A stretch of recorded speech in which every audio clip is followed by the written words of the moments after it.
This is the X-Zone Broadcast Network, broadcasting worldwide on broadcast affiliates and satellite program providers, including CNN Broadcast Network, Sirius Satellite Network, Star Media, Good News Radio Network, Angel Broadcast Network, Wiki Broadcast Network, and WPBN TV. For more information on the X-Zone Broadcast Network, visit us at www.xzbn.net.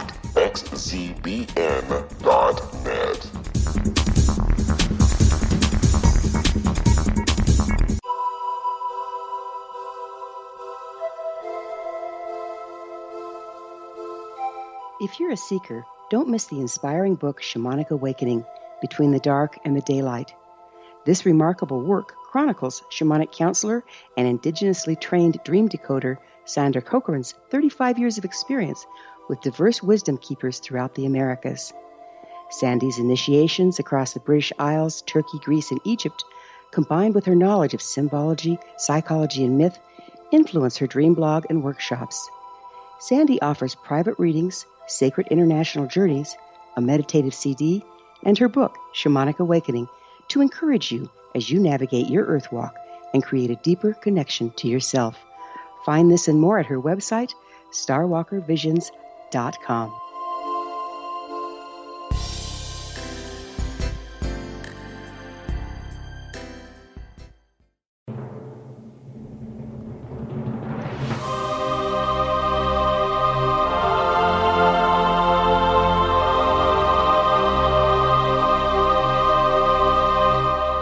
The Science of Magic with Gwilda Wiyaka is largely an opinion talk show. All opinions, comments, or statements of fact expressed by Gwilda Wiyaka's guests are strictly their own and are not to be construed as those of the Science of Magic or endorsed in any manner by Gwilda Wiyaka, REL-MAR McConnell Media Company, its affiliated networks, stations, or employees.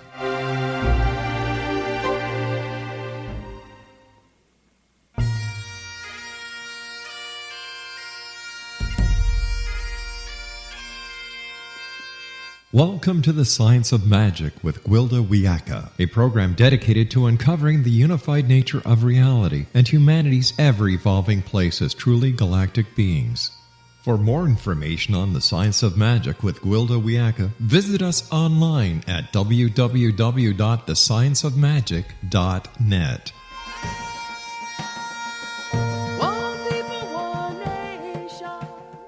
Welcome to the Science of Magic, a place where science and magic come together to transform fact into evolving truth. We're proudly coming to you through the ever-expanding X-Zone Broadcast Network, xzbn.net, and can also be found on our website, thescienceofmagic.net. I'm your host, Gwilda Wiyaka. This hour we'll be exploring infinite possibility. We're all living under a grand enchantment, diametrically opposed to the way life works. Many believe the world to be a harsh, hostile place we must control in order to survive. We've been convinced the only way to get what we need is to wrest it from the system or to trick it out of someone else. In our current polarized world, this has become our reality as we create what we believe. The more of us believing in a thing, the stronger that reality becomes and the more difficult to transcend. As long as we and those around us see ourselves as victims in competition with the world and each other for our basic needs, we're powerless to create. We're as children in a small playpen with not enough toys to go around and no more forthcoming. The current reality serves a consumer-driven system, so naturally it promotes it. We live in reversal, in fear of lack and in competition with each other, rendering us predictable and controllable. Advertising media exploits this weakness unmercifully, as people are willing to pay or do almost anything to feel secure in their position and provided for in the future. What's the way out of this dilemma? Virtually all religions advocate trust and faith. We've come to translate faith as in an agreed-upon deity. I would argue that the original and most profound meaning is to have faith and trust in the way life works. Life is synergistic, self-sustaining, and self-perpetuating. Having trust and faith alone won't provide for us. We need to take action, set clear intent, and follow our promptings. Consider the deer in the forest. When it's hungry, it relocates to a field of grass. When it's thirsty, it follows a game trail to the water. And when it's tired, it finds a safe, secluded place to make its nest. Come breeding time, deer actively seek out members of the opposite sex. They do not pile bales of hay on their backs in fear of lack, or drink more than they need. When they're done sleeping, they simply walk away from the nest the night before, confident that there'll be another when it's needed. And they don't buy fancy cars, wear perfume and aftershave, or have silicone implants to attract a mate. Conversely, humans have no faith in life. We're always attempting to control our environment and those within it to feel safe. We overindulge, hoard, and feel we aren't good or attractive enough the way we came. We've generated a world where we've created exactly what we have faith in: struggle, illness, lack, and isolation. The walk out is not easy. Multitudes are holding this reality in place. We can set our intent and follow our promptings, but the overlording belief system can soon have us doubting our ability to create, and therefore we do not.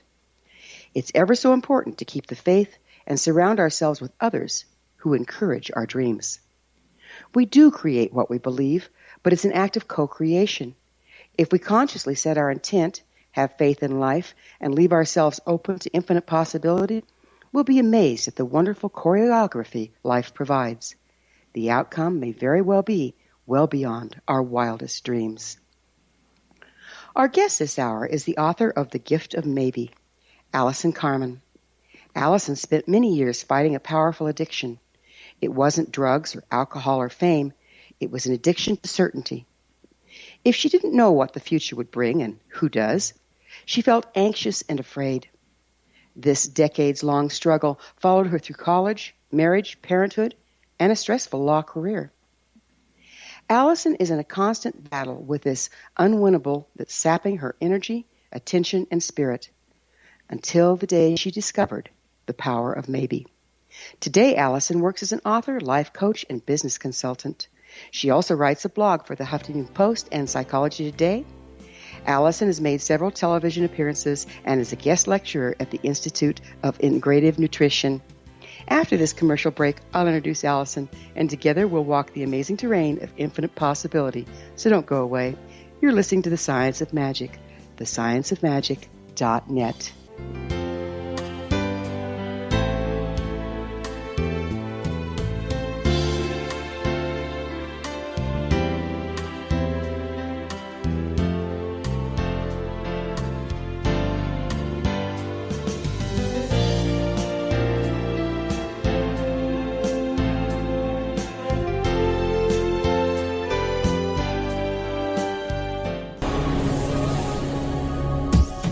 This is the X-Zone Broadcast Network, broadcasting worldwide on broadcast affiliates and satellite program providers, including CNN Broadcast Network, Sirius Satellite Network, Star Media, Good News Radio Network, Angel Broadcast Network, Wiki Broadcast Network, and WPBN TV. For more information on the X-Zone Broadcast Network, visit us at www.xzbn.net.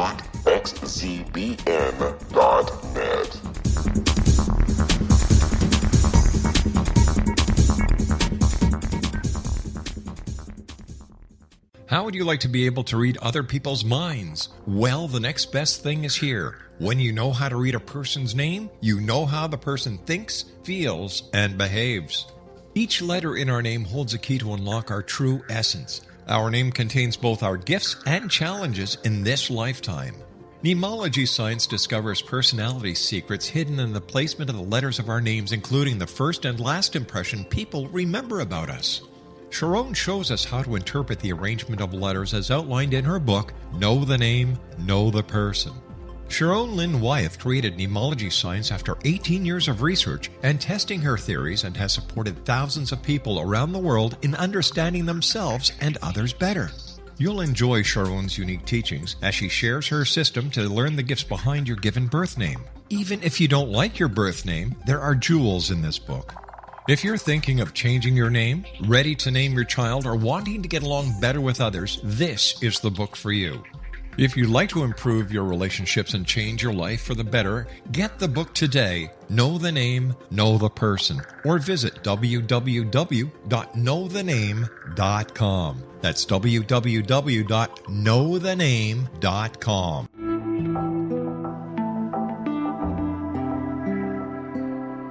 Take a step back in time and discover old Florida cuisine at Marsh Landing Restaurant in Fellsmere, Florida.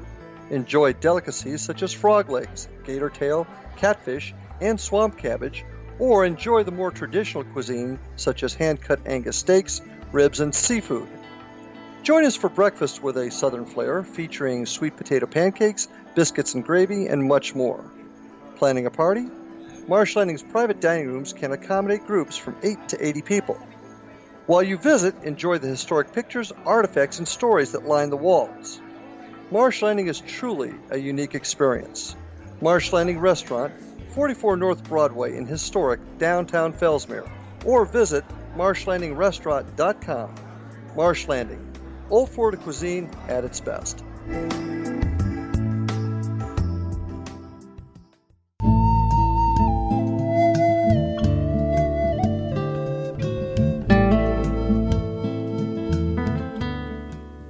Welcome back, folks. This is The Science of Magic, dedicated to unification and evolution of consciousness. I'm your host, Gwilda Wiyaka. Our guest this hour is life coach, business consultant, blogger, and author of The Gift of Maybe, Allison Carmen. Her website, AllisonCarmen.com. Allison, thank you for joining us on The Science of Magic. Oh, thank you so much for having me today. You said you were addicted to certainty, and yet we live in an ever-shifting landscape. Is certainty even a possibility, or is it an illusion? Oh, that's a great question. Certainty is an illusion. And I think intellectually, most of us know that there's no certainty, but emotionally we don't. And that's where the suffering comes. That's where the grasping comes. And that's where, you had talked about in your first segment that this needing for security creates this grasping. So I think it's on the emotional level that we can't handle it because we're so afraid we're not okay.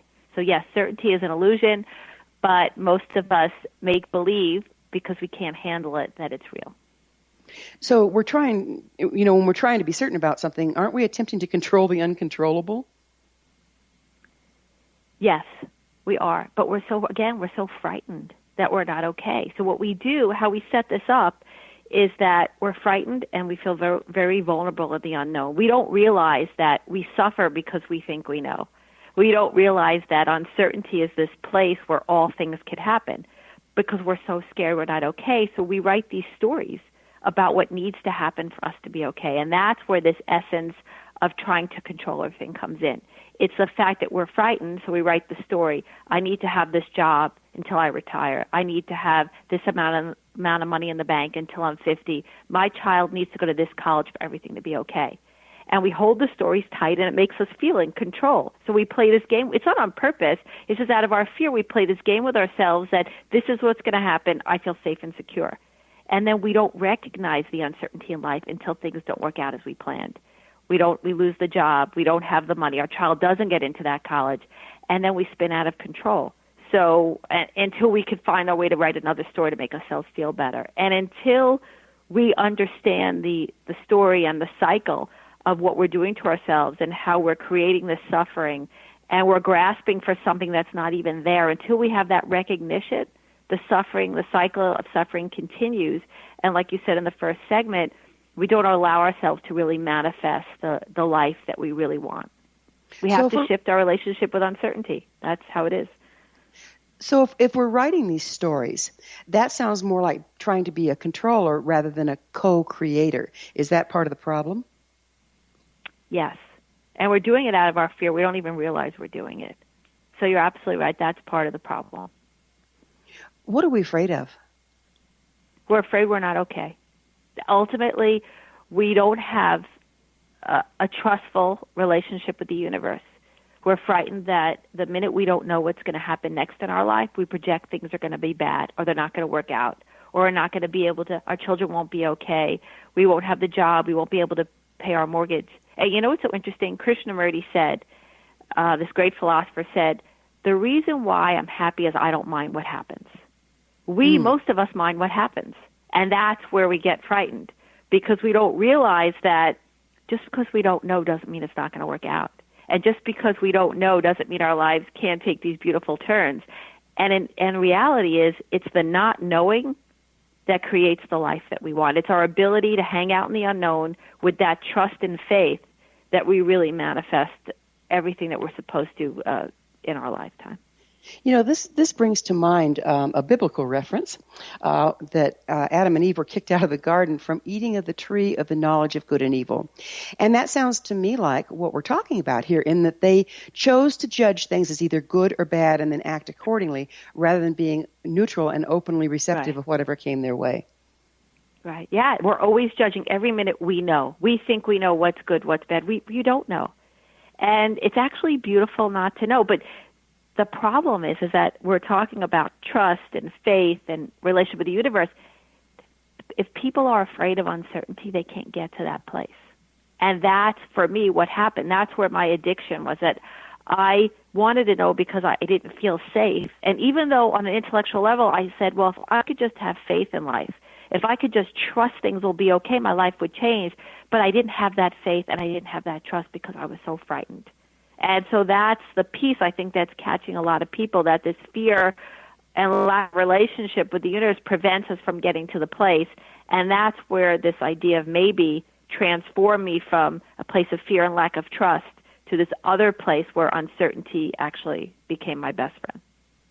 You know, so how has entertaining this maybe transformed your life? You used to be a lawyer and now you're a coach. How'd that come about? Well, like I said before, I was addicted to certainty, so that meant if I didn't know what was going to happen, I projected things were going to be bad or they weren't going to work out. And a lot of people, I think, in our society have this problem.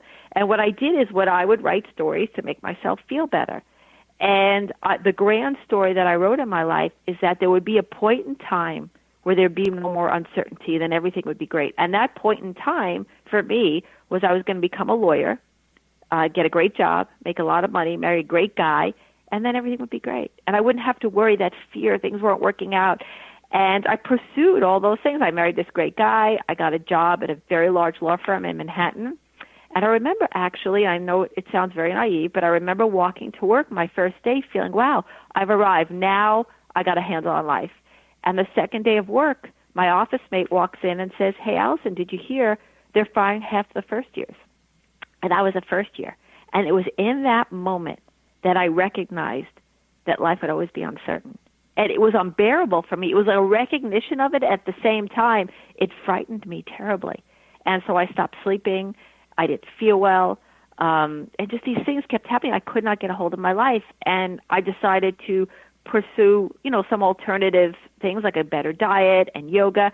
And so I started to have more of a stillness, and I started to be more centered. But the minute something uncertain happened in my life, I would spin out of control again.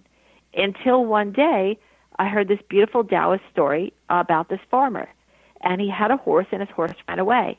And his neighbor came by and said, you have the worst luck. And the farmer said, maybe. But the next day, the horse came back with 5 mares. And the neighbor came by to the farmer and said, you have the best luck. And the farmer said, maybe. But the next day, the farmer's son was on the horse. He falls off and breaks his leg.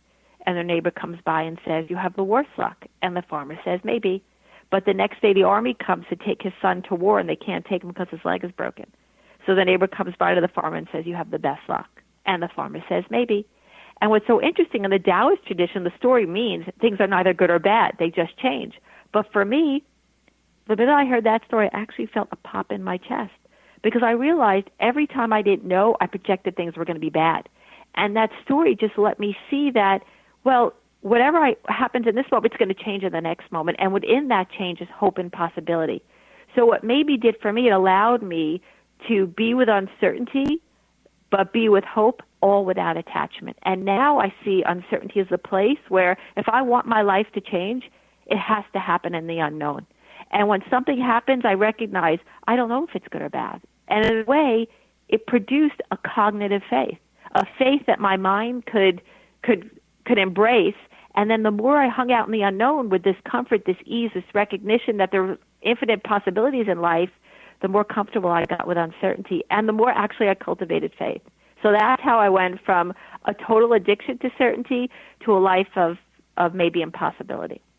That's fantastic. Well, I wonder, how much do you think that our current systems encourage this fear and feeling incomplete in order to exploit the individuals in the culture?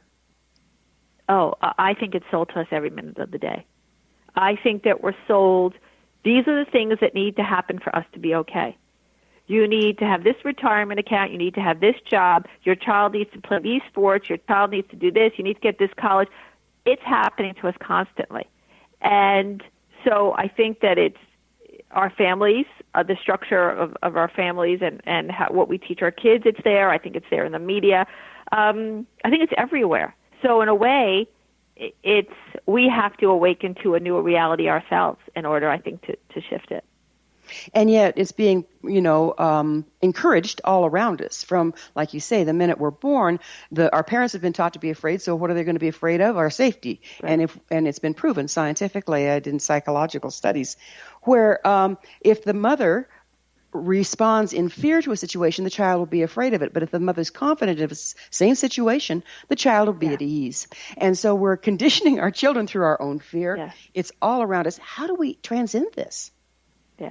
Well, for me, I actually changed this through this idea of maybe. It's incredible because it sounds like such a simple thing, right? Oh, this woman is telling me if I say maybe my life will change. But what happens is it trains your mind to think differently because it takes you from this place in your mind where you're so sure that you know what's going to happen next. Even if it's real or fake, whatever, you're so sure you know. It's this little fear that sits in your mind that controls you. And maybe it takes you to this open place where you say, maybe that thought's not true. Maybe there's more. Maybe I could make a difference. Maybe I need to look at whatever your maybe statement is. The mind can't argue with it. And the minute you go there, the mind goes from fear to this place where even if your fear exists, it goes to this infinite place of possibilities where you recognize more is possible. So the maybe practice, it's really incredible practice to retrain the mind to think differently. And over time, the more you engage in it, the more you are able to hang out on certainty, that's when you develop the relationship with the universe. That's when you develop faith. The problem is people are so afraid of letting go. They're so afraid of not being certain that they're not willing to go into that infinite playing field and even try out the relationship. So maybe this soft, little, beautiful place where we could start to think differently, live differently, shift that relationship, and expose ourselves to all that's possible.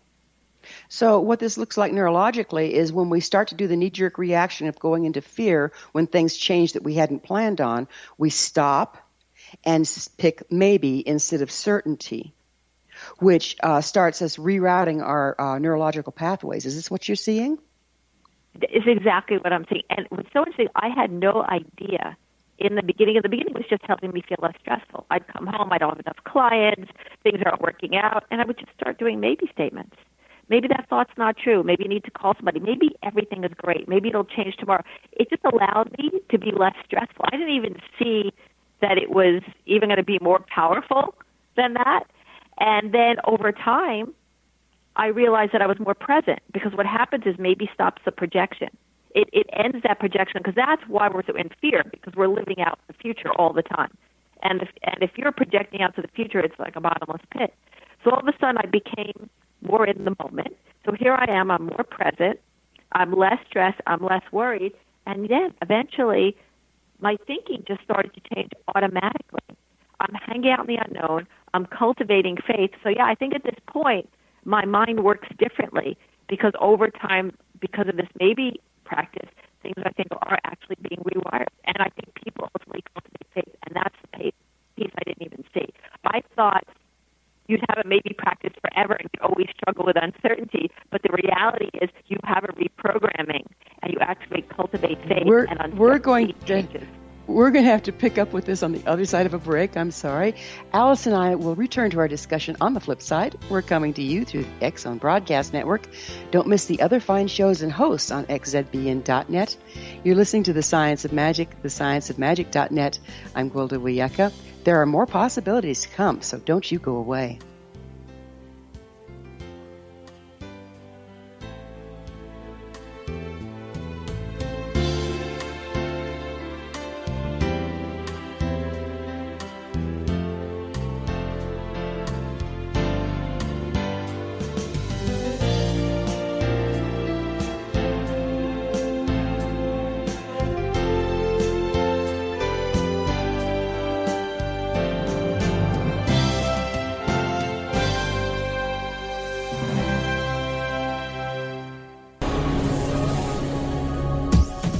This is the X-Zone Broadcast Network, broadcasting worldwide on broadcast affiliates and satellite program providers, including CNN Broadcast Network, Sirius Satellite Network, Star Media, Good News Radio Network, Angel Broadcast Network, Wiki Broadcast Network, and WPBN TV. For more information on the X-Zone Broadcast Network, visit us at www.xzbn.net.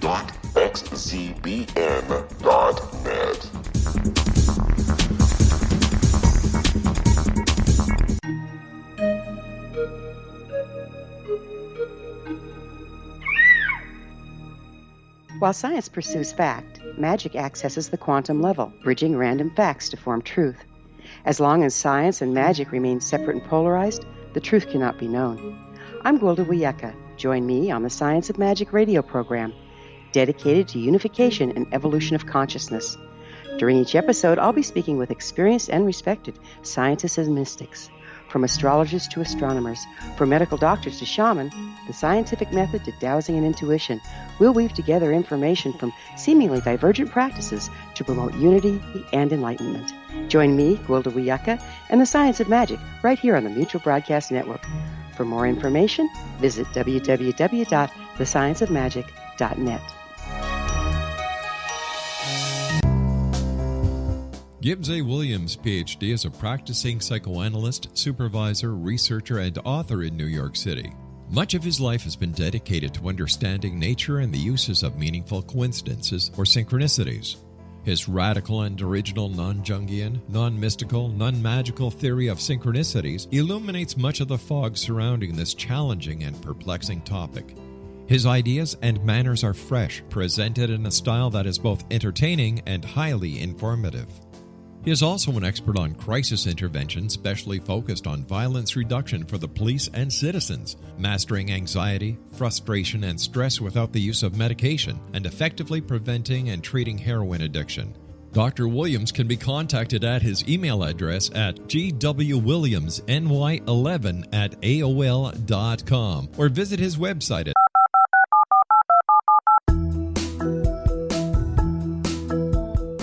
Did you know that when you're on the road with limited data or Wi-Fi, you can still listen to the X-Zone Radio Show with Rob McConnell, The Science of Magic with Gwilda Wiyaka, X-1, Dimension X, Space Patrol, and every minute of the X-Zone Broadcast Network by calling 213-401-0080, courtesy of Audio Now. No smartphone, app, or internet needed. It saves your data plan, and it's free if you have unlimited minutes.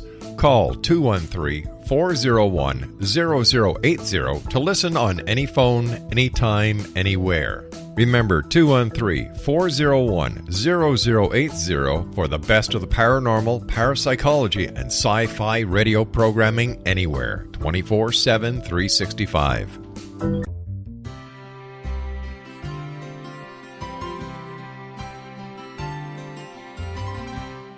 True healing must address 4 levels: physical, emotional, mental, and spiritual, for us to live joyful and productive lives. We tend to treat 3 of the 4, leaving the spiritual languishing. If you're tired of the same dysfunctional patterns cropping up in your life, Soul Balancing is for you. Trixie Phelps, owner and founder of Soul Balancing, is a naturally gifted energy healer trained in numerous esoteric forms, including shamanism. Trixie has created a powerful modality that safely and effectively clears your energetic field. A soul balancing session can remove interference, heal trauma, and restore your hope. Contact Trixie for a life-changing long-distance session today, www.soulbalancing.world.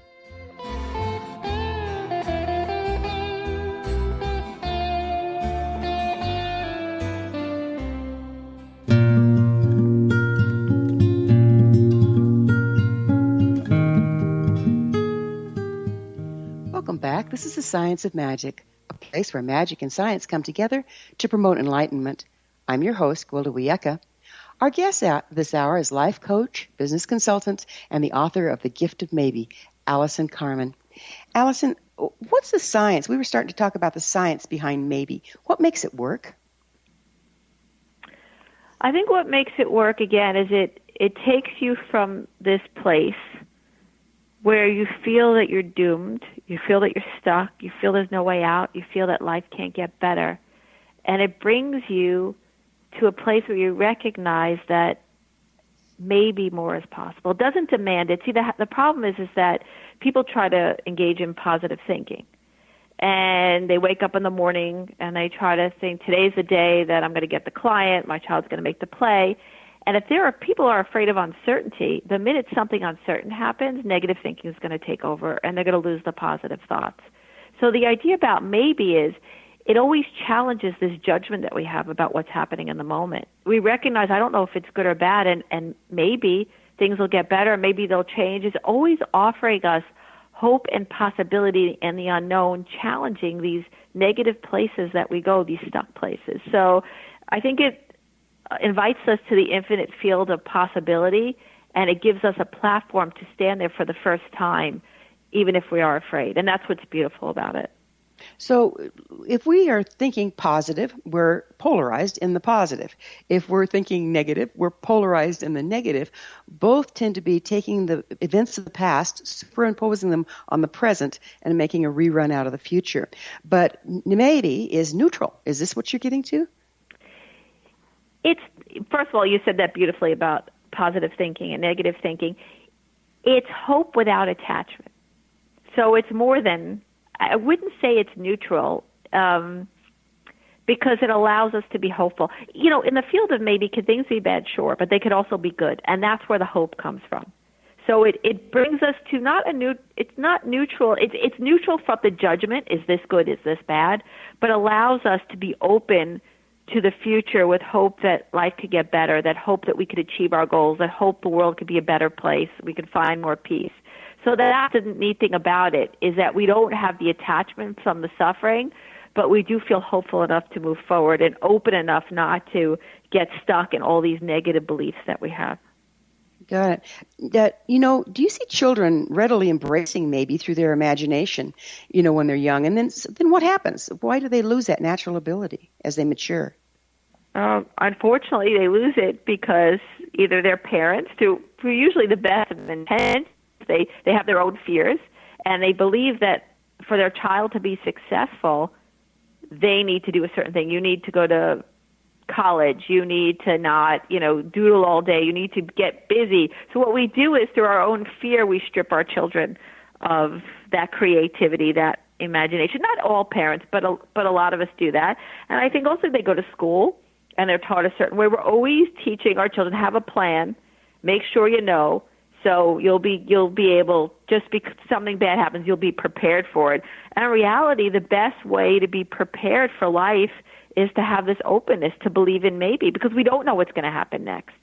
And in order to find this sturdiness within ourselves, this resolve, we have to have a place to stand. And I say that maybe is the place to stand, because maybe allows you to be so present, because you're not projecting the future, you're not worrying about the future, so you land in the present. So our children can land in the present. You see things for what they are in the moment. So it's not like this Pollyannish thing where you're like, oh, things will just work out. You're not saying that. You're very present. You see what things are happening today, but at the same time, you have the strength and resolve to make changes, to act, to do what you think is necessary. So that's what's so beautiful about it. It gives children back that creativity and that imagination, but at the same time, a really solid place to stand in the moment. So you get both imagination and a groundedness at the same time. So what's the difference between maybe and if? No, I never thought about that before. I think they kind of have a relationship with each other. I've never worked with the word if before.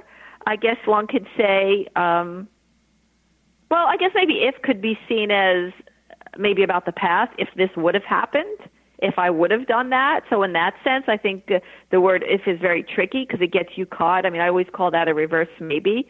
What we do often is that we write stories that if I would have made a different decision yesterday, I would be okay today.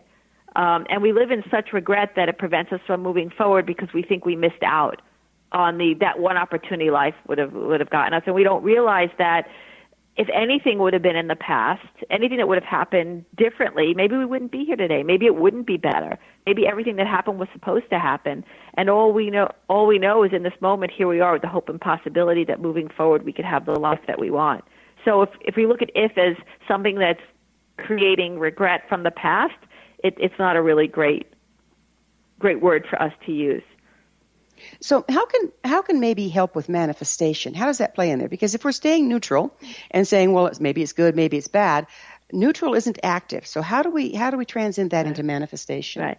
Well, I think maybe what it does, again, it's not neutral. I think that the fact that we're not judging if it's good or bad in the moment releases us to manifest. Because the reason I think we don't manifest is in this moment we're so busy judging what this means that we shut down. This is bad, this is horrible, things can't change, my life will never be different. Boom, there's no manifestation. So it's maybe allows you this lack of judgment which opens you up. Maybe I could still have the life that I want. Maybe there's something else out there. Maybe I need to change my thought. Maybe I need to change my job. So here you are. You're like, I don't know what this means, but because I don't know, not knowing means there's hope, there's possibility, there's change. There's this grand platform where so much more could happen. So again, it allows you the hope without the attachment. I'm willing to be hopeful. I'm willing to engage in all these things I want in my life. And I realize I don't know what's going to happen, but whatever happens, I'm going to be game to keep working, to keep changing, to keep availing myself to new things. So I think that's where the manifestation happens. I think we don't manifest because we think we know. We think we know and we don't know. And that's where the suffering happens. And that's where we shut down. I can't have the life that I want. And so maybe undoes all of that and puts us on a different playing field. So what does our personal intent, both conscious and unconscious, play in what we manifest through embracing possibilities? Well, I think I think your intent is, you can have an intent, right? My intent is I want to grow a business. I want to make the world more peaceful. I think intent's very important because it's the initial energy of what we're going to do in our lives. Where we fall apart is that we go from intent to expectation, right? I intend this to happen, and then because we're so scared we're not okay, we write the story of how it has to happen. So that's the part that we get caught in. We go from intent. If we could just say, I intend this, and then just let go. And that's what the maybe is so great. I intend this. I have no idea how it's going to happen, and maybe it'll happen this way, maybe that way. I don't know. And then when something happens we don't expect, instead of saying, that intention can never happen, this is never going to work out. No, we don't do that. We go into maybe and say, okay, I thought it was going to be this way. Maybe this is okay. Maybe it's for the best. Maybe I need to make another decision. And then again, we take that intention to a new open space with a new infinite field of possibilities with the possibility to manifest. The minute we shut down on, oops, that's not the way I expected to see it fulfilled, therefore it's not going to be fulfilled, then we've written the story, then we're down the road into the future in fear. Is that what you're saying? Right. Yeah, absolutely. And that projection, it gets us every time. Because it's this story, right? It's the story that has no bottom. You could create a nuclear war in your mind if you really wanted to about what's going to happen tomorrow or the day after that. It's stopping that projection and landing in the moment and being flexible and fluid with change. I think that's how people really manifest in their lives. What do you see so important about being present? I think that's where we're most powerful. I think that's where life is really happening. I think that's where manifestation happens, new ideas, creativity, imagination. This is where it all is. And it's not also only manifesting, it's also living. There's this power and this beauty and this preciousness of each moment. And the projection just takes us far away from that. And you can't just go up to someone and say, stop worrying. Because if they're afraid of the unknown, they can't. And that's why maybe is so beautiful, because maybe it challenges people's worry. And when they realize, I don't know if this worry is true. And again, it sounds so simple. It's just this word, maybe.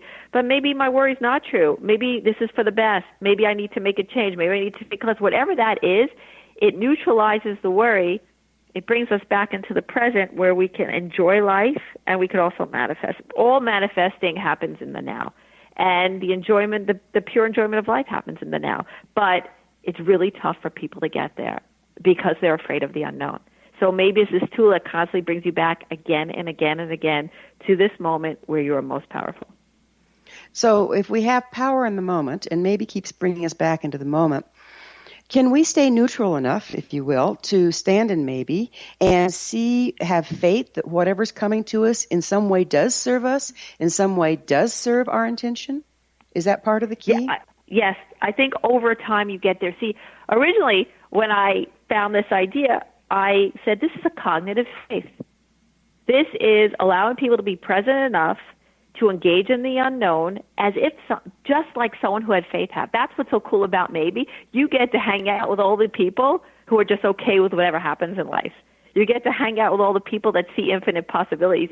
What's so fascinating about it, it kind of gets you to a place where all the people have such a great relationship with the universe. That's where they hang out. That's what's so cool about it. It lands you in this place where everything changes. And over time, I think you cultivate faith. Because the reason I don't think we cultivate faith is that we're never willing to be uncertain. And that's the only way to do it. Either you were brought up that way and you believe it, or you had this amazing experience with uncertainty. But most of us are resisting it all the time. That's why we can't cultivate faith, because every time there's uncertainty, we just want certainty. So we're never willing to cultivate it. So maybe, what's so cool about maybe is you're just practicing maybe, but because you're hanging out in the unknown and because you're willing to be uncertain, you cultivate faith over time, because you start to have, the first time in your life, this beautiful relationship with the universe. You see how it flows. And that's the most amazing part. And when I wrote this book, The Gift of Maybe, I didn't know that. It wasn't until clients came back to me and said, I don't even use the word anymore. I just have faith. And I guess for me, too, I didn't realize it in my own life. I don't always use the word maybe anymore because I have a better relationship with uncertainty. So it's like this ebb and flow of intention, manifestation, lack of expectation, constant hope. And when you get to that place, like you said in the first segment, everything changes. Life opens up. It's amazing when you can just kind of sit back and watch what's going on around you rather than sitting on the edge of your seat, all concerned about creating something to your liking. Because we don't, mostly aren't we just creating solutions to problems we don't really have? Yeah, often we are. They are. And why? Because we're so afraid of uncertainty. That's, at the end of the day, that's the game for me. It's, if we could change our relationship with uncertainty, all of this changes. If we could stop running away from this fear of the unknown, everything from that point on, your whole life will change. But you have to be able to get there, right? We're going to have to take another break. Alice and I will be back shortly, so don't leave us now.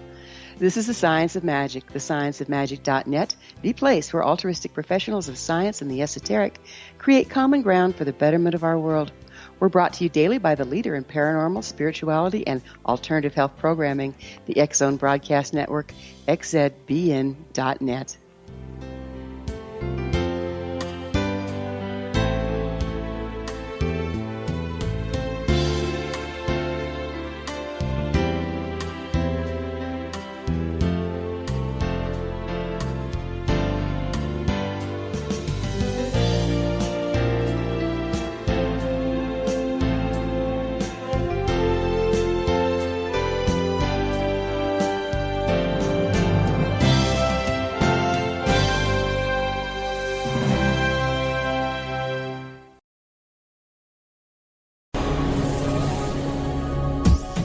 This is the X Zone Broadcast Network, broadcasting worldwide on broadcast affiliates and satellite program providers, including CNN Broadcast Network, Sirius Satellite Network, Star Media, Good News Radio Network, Angel Broadcast Network, Wiki Broadcast Network, and WPBN TV. For more information on the X Zone Broadcast Network, visit us at www.xzbn.net.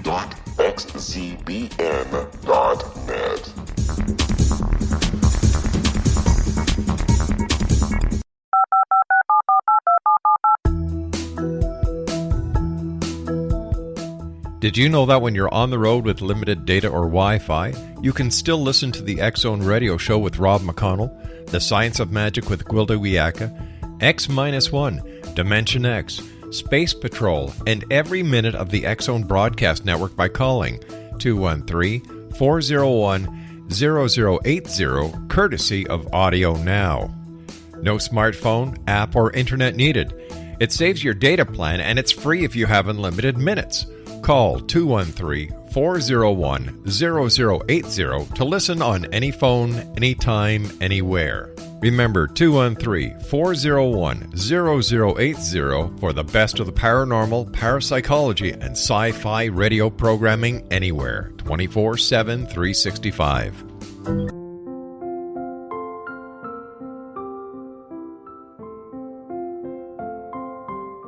I am Dr. Carl O'Helvey, founder, president of a new cancer foundation focusing on evidence-based physical, mental, and spiritual interventions, including natural cancer cures, prayer, meditation, affirmations, nutrition, and other related holistic cancer prevention and cure modalities. These are used in cancer education, research, and financing care. I ask for your help to continue this important work by donating at www.holisticcancerfoundation.com.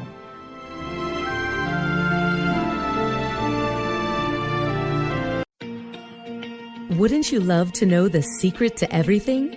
Well then, meet Dr. Kimberly McGeorge and her cutting-edge breakthrough knowledge that combines science with possibility. Dr. Kimberly brings real-life answers and healing to those open to alternative solutions. She teaches solution-based programs and classes that will change all areas of your life forever. Specializing in conscious creation, intuitive readings, and energy medicine, you can rapidly shift health, relationships, business, and money and abundance challenges quickly. Receive her best-selling book, Secret to Everything, at no cost by going to secrettoeverything.com/X-Zone. That's right, transformation can start now. Just go to secrettoeverything.com/X-Zone and receive Dr. Kimberly's book for free. Little children aren't the only ones afraid of the dark. Millions of soldiers return from war zones with PTSD, anger, frustration, fear, and loneliness, much of which surfaces during the darkness of the night.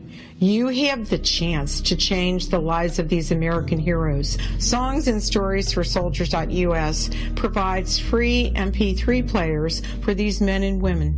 With a list of 3 million songs in 16 different styles, 100,000 audiobooks, and 30,000 old-time radio programs, every veteran can find something to soothe and comfort them at no cost.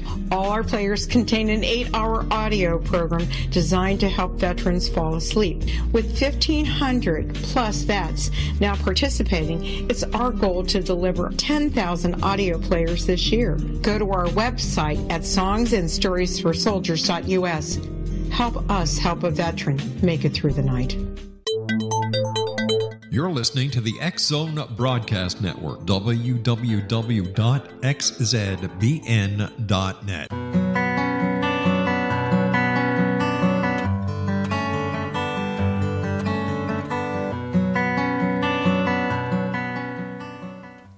Welcome back. This is the Science of Magic, bringing together gifted people of service to the world. I'm your host, Gwilda Wiyaka. Our guest this hour is life coach, business consultant, and the author of The Gift of Maybe, Allison Carmen. Allison, we were talking about surrounding ourselves with positive people. When you start into this process, you're surrounded by who you've been when you've been in fear. And what happens when you have a whole bunch of negative people in your world and you're trying to embrace maybe? What advice do you have for our listeners? Well, I think that's a really great question.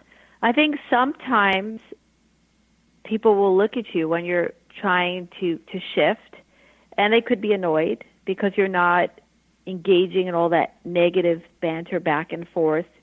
You're not, you might be looking at them when they're complaining, and you might say, did you ever think that maybe what you're thinking is not true? Maybe there's another possibility. So people could get annoyed, and relationships can change.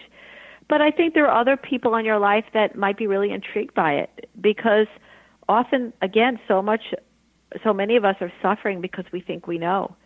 So you might have a conversation with a friend or a colleague or a relative, and you might be able to alleviate their suffering with the way you're practicing. So I think certain relationships will flourish as you communicate with people. You're helping yourself, you're helping them.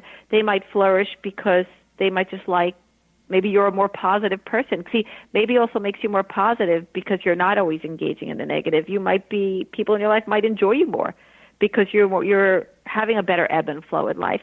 And of course, there are certain people that might fall by the wayside because you're not in that negative place, and maybe your relationship was based on that. So I think several things are going to happen. I think it's unpredictable, and but in the end, I think you'll surround yourself with people who are either just willing and able to engage in this new way you're thinking, or I don't know, with people who want your help. I don't know how it works out. For me, I think that my relationships have changed. I think most of my relationships have changed for the better, but there are certain people that I'm not as close with now. It wasn't by choice. It was just how my perspective shifted, and I guess some of the relationships I had in my life were based on more negativity.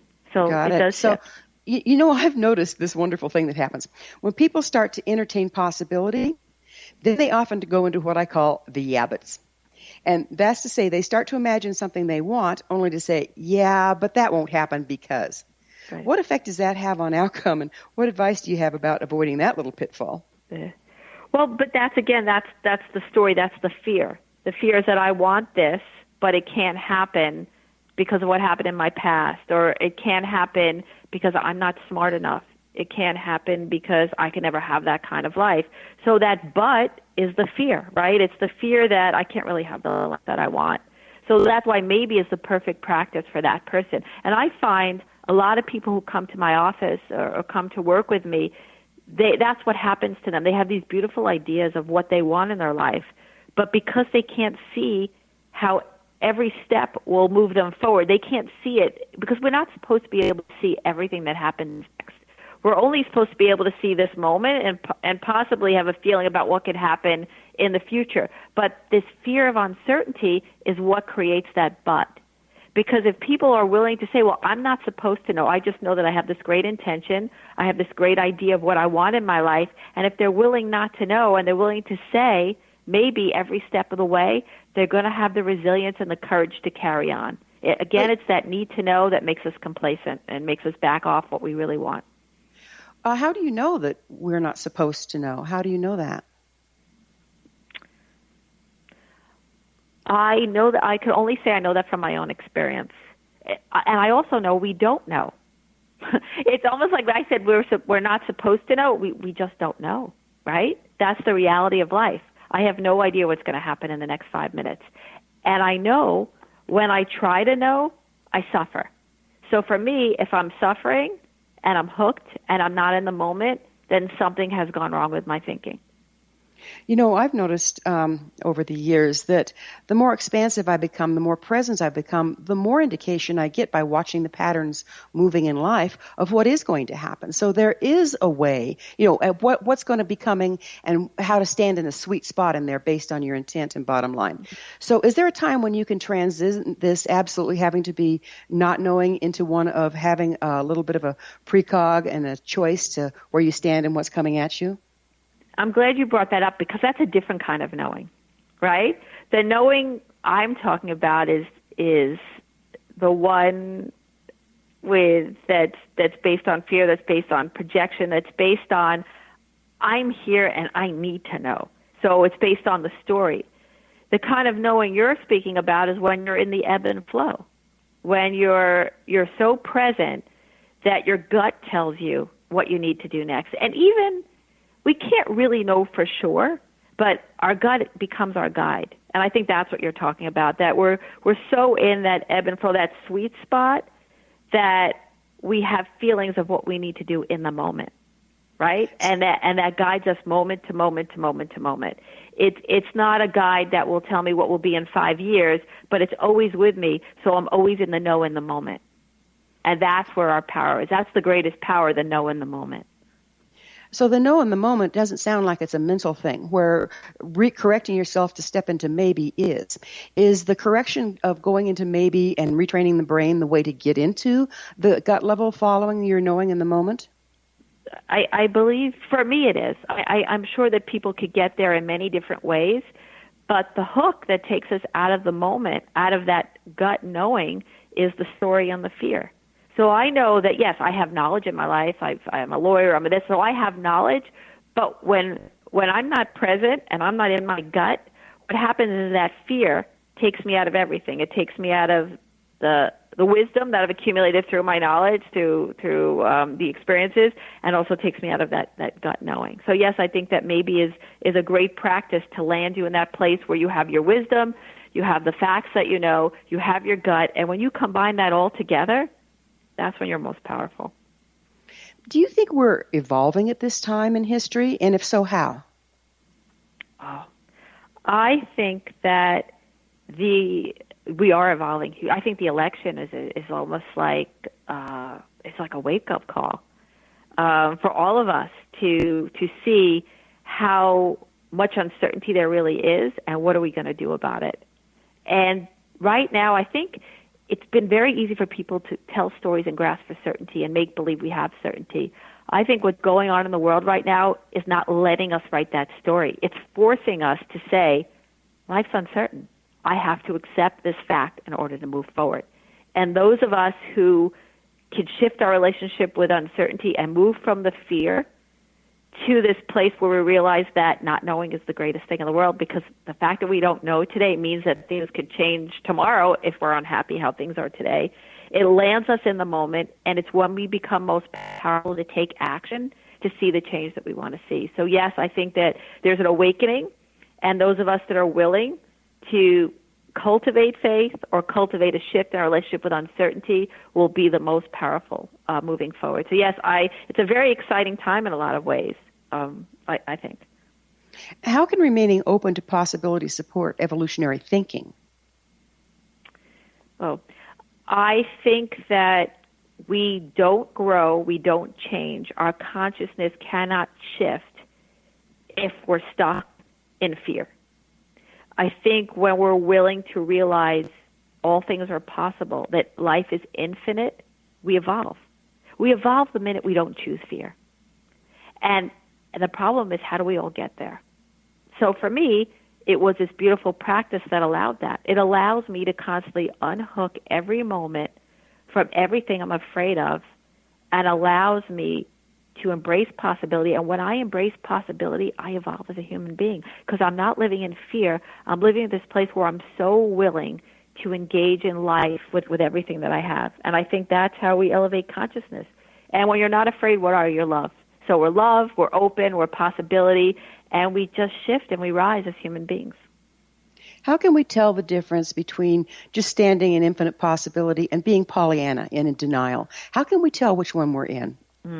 That's a really good one because I think often that's the biggest challenge that I get from people with the idea of maybe. They say, oh, maybe everything's going to be okay. That's so naive. How could you say that? And I think there's a huge difference.